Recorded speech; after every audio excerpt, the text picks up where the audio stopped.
Podcast, tempatnya kepoin sales. Why? Because you are matter.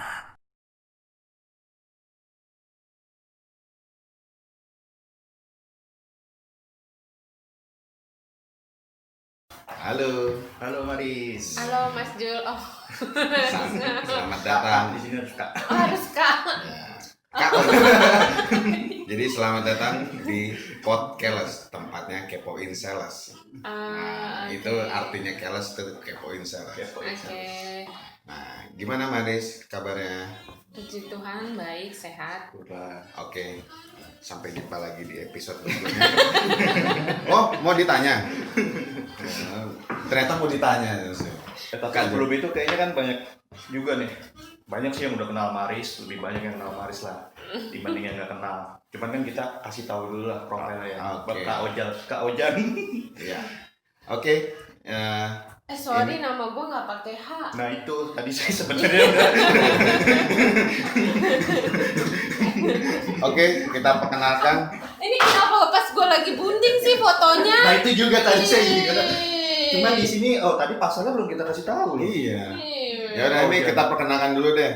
Di acara ini kita ada punya pasal. Jadi Pasal apa? Ya nanti Kak Ojan. nah, ya. Jadi gini ya. Kita punya dua peraturan di sini. Yang pertama, tidak ada kuasa direksi, adanya kuasa ojol. Yang kedua, nomor satu sudah pasti benar, mutlak. Jadi kita lanjut ya. Jadi gak usah takut gitu sama penonton-penonton yang Nggak ada usah takut. di. Gue nggak lahir 4 November ya. Jangan banget. Ini timnya gimana? Ini researchnya gimana? Oke. Kita perkenalkan Aduh mah. Maris Karisma Ginting. Maris Karisma Ginting. Gadis kelahiran Jakarta. Sorry, ibu kelahiran Jakarta. Pastiin dulu. Iya, sudah ibu ya. Iya, ini kayaknya foto waktu SMA berarti. Oh, bukan. Kelahiran berapa, Riz? Yang benar berapa? Riz. Tahun 90 gue. 4 November, benar. Enggak, 29 April. 29 April. Ini Enggak, beres. Ini kayaknya tanggal lahirnya Mbak Dwi kali ya. ini tim pencari faktanya nih. Aduh. Cari faktanya. Aduh, terlalu terngiang-ngiang. Tapi kalau hobi bener dong, kalau hobi. Hobi? Ya, Hobi bener itu lah. sih bener sih. Cari cuan. Dalam segala hal harus ada cuannya. Ya. Berikutnya, soft skill, negosiasi. Bener, Riz? Ya, gitulah. Apalagi sama suami ya. Itu mah dari lahir kayaknya. Oh, dari lahir. Dari lahir nego ya, Sama ibunya udah nego. Masuk. Masuk Astra Gravia. 2015 Astaga, ini gimana? 2015. Gak apa-apa lah, ini meleset Jadi setahun. benar Februari 2015. Perkiraan sih kayaknya Februari. 2015. Berarti udah 5 tahun di Astra Gravia. Ya, Jalan begitulah. 6. Ya. Berikutnya, Moto hidup nih. Buat apa sih? Itu masih Abi kayaknya masa hidupnya. Padahal kan Maris kan gak ada musuh dulu kan. ini tolong tim ini ya, tim pencari faktanya yang berikutnya, yang benar datanya dari tadi nomor 1 sampai terakhir nggak ada yang benar ini.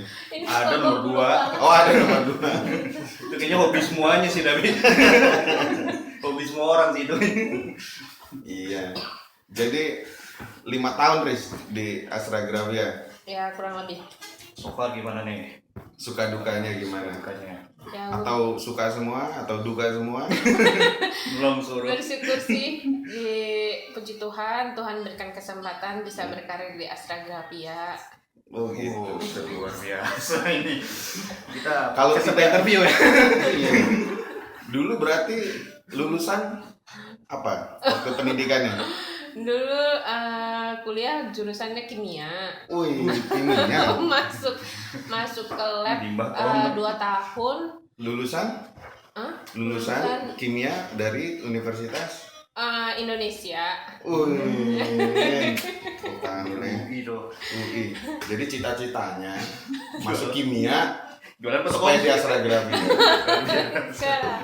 Tapi dari lulus langsung ke Astragrafi ya? Enggak. Oh, sempat kerja dulu. Kerja bareng sama dosen 6 bulan, terus udah gitu kerja di Pertamina bagian outsource-nya 2 tahun. Terus udah gitu di sini deh. Itu Astragrafi yang mimpi banget tadi.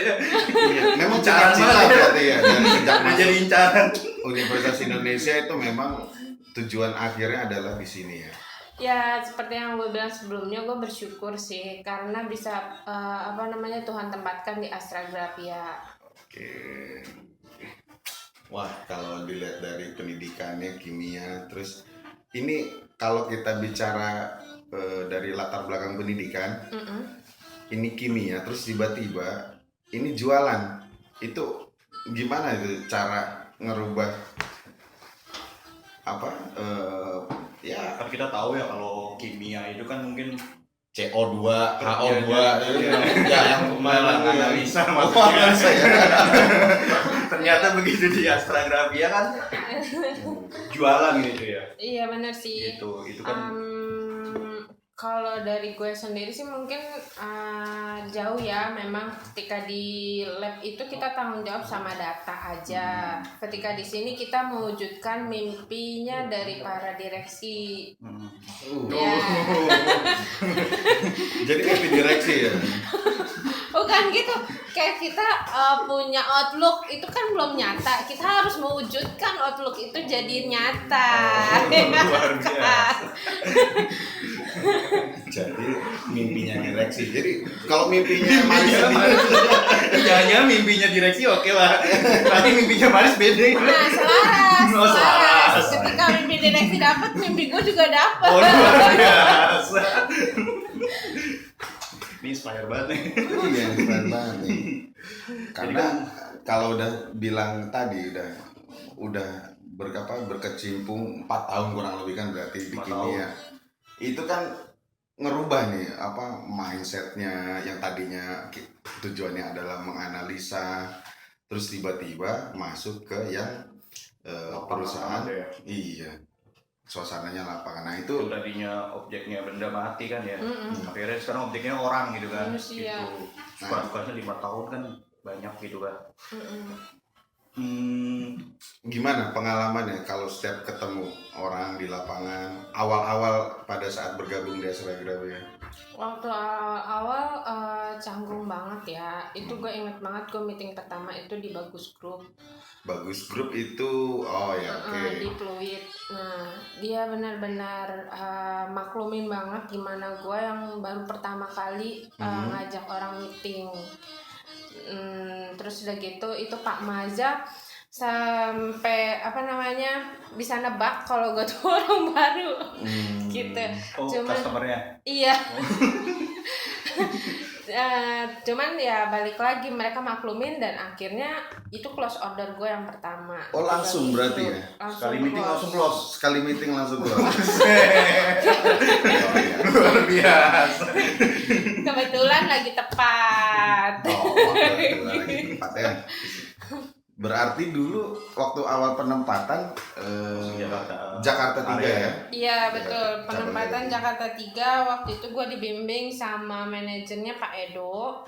Terus saya seniornya itu Mbak Nike, Mas Re, sama Bang Emen. Oh, Bang Emen. Nah, kalau bicara waktu awal penempatan, coverage areanya Bu Maris nih kemana aja nih? Bukan mana aja, kemana aja? Aja. Gue waktu itu pertama kali diajak sama Mbak Nike itu ke ruko-ruko. Karena kata Mbak Nika di sini di Jakarta 3 nggak ada ya yang namanya order turunan, jadi lu benar-benar mesti nyari sendiri kata dia gitu. Dan Mas Rey juga, panutan berarti ya, panutan senior. Dan Mas Rey juga info, ya lu cari lah sono sendiri, jalan sendiri. Kata Sampai ada bicaranya ada ingat banget ya. Nggak ada itu order kasihan gitu. Itu alumni yang paling maco soalnya. Terus ya udah jadi diajarin sama Mbak Nika sih kanvas kayak gimana. Terus sama Mas Reb diajarin ketemu meeting, waktu itu diajak ke Metro TV. Gitu. Langsung ya dengan senior. Itu saat awal biasanya didampingi atau gimana awal-awal? Awal-awal cuman sekali doang, gue bareng sama Bang Emen sekali, Mbak Nika sekali, sama Mas Rey sekali. Oh, dicobain satu-satu ya? Satu-satu keliling, Pak Edo nyuruhnya gitu sih.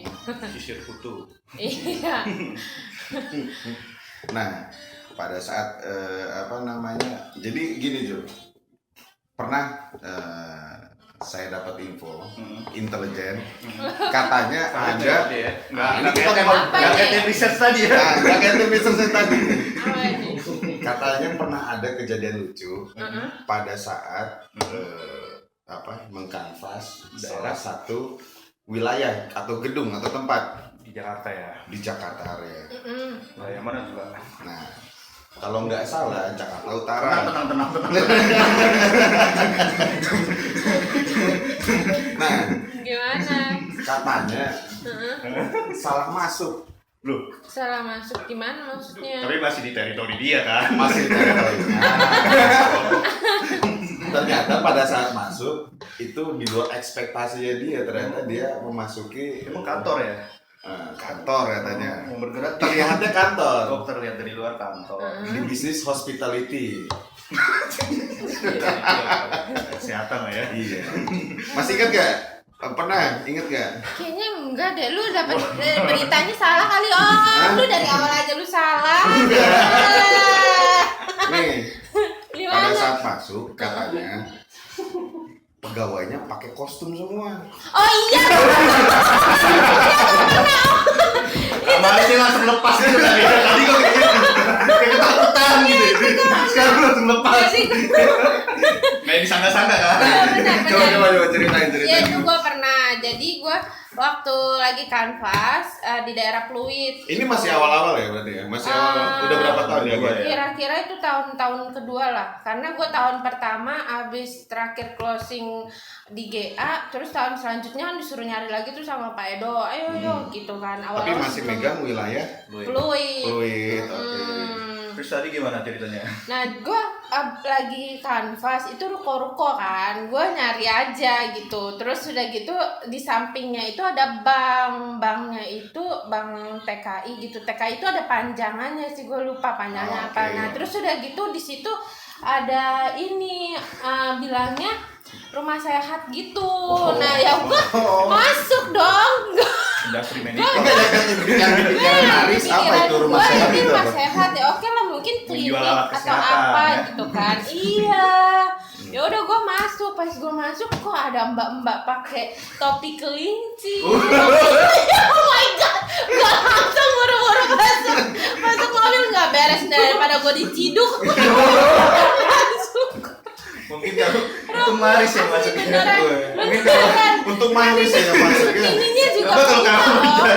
Coba Ini kalau juga kebuka. coba Gua kalau ngeri banget kan. Jadi gue mikir wah nggak beres. tapi sempat sampai nanya di situ. Gue sempat masuk ke resepsionisnya. Minta nomor GA-nya gitu. Enggak, gue Atau nanya gimana? ini tempat apa ya Bu? Rumah sehat. Iya rumah sehat ini Mbak. Ada yang bisa dibantu Mbak? Dikirain Mbaknya gue butuh seseorang kali ya. Bisa dibantu Mbak. Terus pas gue ngeliat mbak-mbak yang begitu seliweran pakai topi kelinci, rok mini.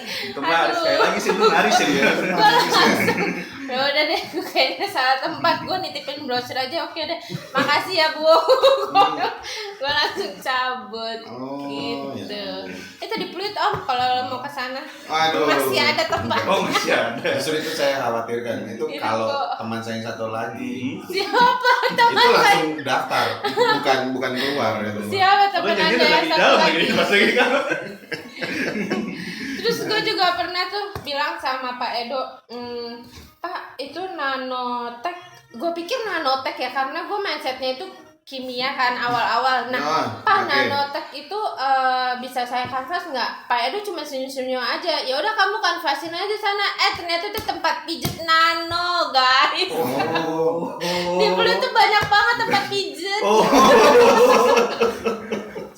kulit siapa ya? Tapi tapi kalau yang nanotech ini ada ini pegawainya pakai kostum juga gitu? Enggak, Oh itu enggak, dia. beneran. Beneran dia. Ya udah cukup deh. Oh, tapi maksudnya Ini bapaknya kayaknya penasaran kan? Ini Fidget Family. Nano itu Fidget Family. enggak, saya cuman apa namanya Mas Sehat itu ada. Penasaran. bukan. Saya tuh cuman pengen apa membaca maksudnya tadi kalau memang bos itu udah tahu misalkan itu tempat yang memang tidak ini tapi kenapa dilanjutkan mungkin tujuannya adalah untuk semangat menyisir wilayah berarti ya. Enggak, mungkin Kak Edo punya pemikiran bahwa memang mungkin Nano itu butuh mesin fotokopi untuk data karyawannya, untuk back office-nya karena pasti punya punya back office dong. Mereka soalnya karyawan banyak banget Om. Nano itu lu belum pernah ya pijet di situ ya? Itu kelas sana gitu. Belum. Kalau Nano belum ya. Oke. Ya ini balik lagi ya. Itu suka dukanya lah ya jadi sales ya. Iya, suka dukanya. Gini Maris, sekarang tadi kan udah 5 tahun, suka duka udah banyak banget gitu. Kalau Maris sekarang kalau ngerasanya di Astragrafia selama 5 tahun itu ada perbedaan nggak sih? Misal dari cara jualan kita, kok produk kita Iya. atau dari Maris sendiri gitu, yang selama 5 tahun itu gitu. Ya pasti ada perubahan ya. Namanya juga waktu itu pasti kedepannya nggak mungkin sama terus gitu. Dengan perubahan manajer juga, perubahan sistem di Astragrafianya sendiri juga berubah, ya kan? Ya makin kesini sih makin banyak ya tantangannya, apalagi kedepannya kita kan disuruhnya jualan software minded gitu. Oke. Nggak jualan box doang lah ya. Iya. Nah kalau tadi cerita yang sudah ini berarti sudah berapa kepemimpinan atau sudah berapa manajer yang membawai Maris? Kalau gue sih Pak Edo ya, terus diganti Pak Noki, terus Pak Martin, terus sekarang Pak Gata 4 lah ya. Nah dengan sudah pasti kan perubahannya ya, perubahannya ya. Nah itu balik lagi ini kan namanya berarti harus adaptif apalagi ya dengan kondisi sekarang pun dengan kondisi pandemi kita juga harus adaptif ya. Nah itu Maris menyikapi gimana pada saat perubahan antar pemimpin itu manajer lah dalam hal ini? Ya gue sih nyikapinnya kalau pemimpin itu pasti punya tujuan buat majuin cabang kan. Ya kita ngikutin aja lah. Pemimpin ngarahin ke sini kita ikutin lah. Selama itu nggak keluar dari apa namanya ranahnya Astragrafia gitu kan. Kenapa ketawa gitu? Pas nyebut itu, pas nyebut ranah gitu. Emang ada yang keluar ya? Cuma ya itu tadi kalau misalkan namanya juga sama manusia mungkin ada beberapa yang gue nggak setuju tapi gue tetap jawabnya baik Pak gitu. Nah dengan kondisi pandemi gini ini hanya dalam berapa bulan ya Julia kita berubah total kita 80 derajat lah ya. ini semua lifestyle kita berubah, otomatis gaya kerja juga berubah. Yang paling dirasa oleh Maris dan perubahan ini dan yang cara adaptasi Maris di gaya baru kayak begini gimana Maris? Yang dibilang apa? New normal di daerah new normal ini. Gue juga masih beradaptasi ya sampai sekarang karena terus terang sangat terpukul ya remunerasi dan performance-nya ya kan. Kenapa terpukul ya? Ya bayangin aja Canva sudah susah, terus sudah gitu kita meeting juga terbatas, pelanggan semua juga terpukul kan ekonominya. Jadi kita mau nawarin produk baru ataupun peremajaan juga mereka mikir-mikir kali, nggak bisa kayak dulu kan memang ada dana sisa nih bisa dialokasin ke sini gitu. Oke. Ya dengan dengan memang era pandemi seperti ini kayaknya pertama dari gaya kerja lalu yang kedua ini pasti berubah total mengenai pengaturan jam kerja juga. Pengaturan jam kerja lah. Iya, Nah, itu yang paling penting. Manajemen kan ketika kita sebelum pandemi itu kan kita bisa full ya. Iya, betul. Dan sekarang apalagi juga diterapkan Terbatas, WFA iya. gitu. Bahkan ada teman-teman cerita customernya WFA mas statusnya kayak cuti gitu kan. Iya, Ya nggak mau diganggu. Gitu. Nah itu kalau saran dari Maris nih 5 tahun bagaimana sih time manajemennya itu di tengah kita yang lagi keadaan sekarang gitu. Ya, gue juga bingung sih bagaimana ngasih saran untuk ini. Karena terus terang gue juga keteteran beneran deh. Keteteran sekali. Antara ngantor juga pas work from office, ya itu saran gue sih manfaatin sebaik-baiknya. Kalau bisa walaupun work from home tetap kontak itu pelanggannya, dan ketika di luar jam kantor, ketika pelanggan minta penawaran langsung aja kirim, karena kita nggak tahu kan kapan dia oke, akhirnya keluarin PO. Oh ya, di masa pandemi ini juga ada sisi positifnya juga sih. Kemarin itu beberapa pelanggan yang masih memang aktif ya, kayak makanan gitu, itu mereka pisahin area kerjanya. Jadi ada request penambahan unit untuk mereka kantor mereka gitu, untuk mengurangi mengurangi berkumpul di tempat kerja gitu. Itu sih. Nah, jadi opportunity baru malah. Iya, satu sisinya lagi, tapi lebih banyak sisi yang tutup. Itu satu banding berapa ya? Gitu. Tapi tadi gue pengen balik lagi nih tadi yang katanya selama 5 tahun ada perubahan, khususnya yang sekarang kan kita disuruh jual software ya. Iya. Yang tadinya box jadi software. Yang pertama sih gue itu jadi beban atau jadi tantangan sendiri atau jadi semangat sendiri, misalnya karena remunnya atau apa. Kalau bagi Maris gimana tuh? Yang sekarang kayaknya kita kan mulai berubah ya. Iya. Soalnya kalau box terus juga agak susah kan gitu. Itu jadi Ya. apa ya Kalau gue sih ngeliat gini ya, kalau itu jadi tantangan baru sih buat gue, yang selama ini lebih banyak, hampir 80% lah, 90% lah gue lebih ke arah box ya kan. Nah, makanya dari sekarang gue udah mulai coba nih, setiap ada penawaran itu sisipkan solution yang paling sederhana ya, custom scan gitu-gitu udah mulai gue iniin sih. Cuman ya balik lagi ya, kayak kemarin gue dapet calling dari RSUD Kembangan. Mereka itu sebenarnya udah mulai butuh pelanggan-pelanggan itu solusi-solusi dari kita gitu. Tergantung kitanya sih ngasih solusinya itu penawarnya itu secepat apa supaya nggak keburu diambil sama pihak lain. Karena setahu gue kayak misalkan Telkomsel, dia juga ngeluarin e-office gitu loh. E-office itu kayak semacam kalau gue bilang itu kayak solusi untuk surat menyurat gitu. Virtual Iya, gitu lah ya. Iya, benar. Nah, ya kita harus cepet-cepetan. Jadi intinya tantangan lah ya. Ya biarpun kita berubah dari box sekarang Ke jual software. Solusi, itu kan jadi beban lah ya. Enggak lah, kita harus belajar. Namanya juga manusia, harus belajar. Nah, tadi kan kalau kita bicara time management itu dengan kantor gitu ya. Nah, sekarang kan Ibu Maris ini baru dapat berkah seorang putra. Ya, Tahun apa? tahun lalu Tahun ini lah, coy. 2020 ya. Kalau ini benar ya. Oh, ini benar ya.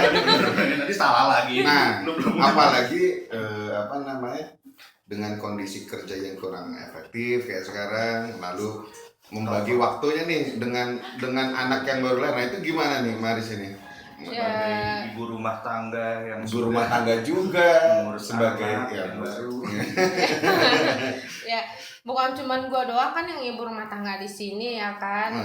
Jadi gue rasa sih ya gue bersyukur sih orang tua gue masih sehat dan artinya bisa membantu gue dalam jagain anak gue gitu. Terus udah gitu sejauh ini pandemi yang bikin kita work from home juga sedikit banyak ngasih plus minus ya. Gitu. Di luar sisi kerjaan ya. Iya, di luar sisi kerjaan gitu. Oke. Ya, kali time-nya jadi lebih banyak lah mungkin. Iya, betul. Tanpa mengganggu kerja juga ya. Iya betul. Oke. Jadi Putra sudah. Nah, sekarang membagi waktu ya, kita mulai dengan suami sendiri itu bekerja di Jakarta atau ini?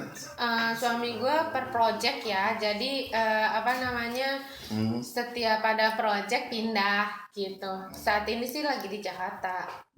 Oke, jadi ini ya. Ya kebetulannya ini semua pada saat pandemi suami di rumah bisa bisa sambil ngomong bayi yang baru lahir gitu ya. Ya mungkin itu. Ada Maris udah pengen disampaikan? Kalau dari saya sendiri sih nggak ada. Nggak ada. Nggak ada. Oh, karena memang tugasnya kita kepoin dia, bukan dia. Oke. Ini itu ya kepoin sales episode perdana kita ya. Oke, episode perdana kita dengan tema changing mindset, di mana ya kondisi ini bisa kita hadapi bersama. Jadi sekali lagi terima kasih pada Maris. Mungkin gue tarik itu dulu ya dari kesimpulannya. Oke. Kalau dari Maris ini kita banyak banget belajar ya. Jadi meskipun tadi kita banyak berubah ya, yang mulai dari berubah kita jualannya, yang tadinya blok dari solusi, berubah juga cara kerja kitanya, yang tadinya di kantor kerja di WFA, berubah juga jam kerja juga Maris ya. Tadinya mungkin masih single, sekarang udah itu cuma banyak perubahan. Tapi dari Maris sih aku lihat sih ya, Ojan ya, masih banget adaptif gitu ya, dan semua nggak jadi beban ya, semua dijadiin tantangan. Amin, iya. Sehingga Maris masih bisa berkontribusi untuk direksi. Oh, mimpi direksi. Padahal belum tahu mimpi direksinya apa. Oh iya, tadi apa ditanya? Iya, mimpi direksinya apa nggak tahu kan. Mungkin itu aja sih ya. Mungkin itu aja, Maris. Thank you banget Maris. Thank you udah datang di podcast tempat dia kepoin sales. Oke, sekian, jumpa lagi pada podcast episode berikutnya. Terima kasih. Kaya banget. Yeay.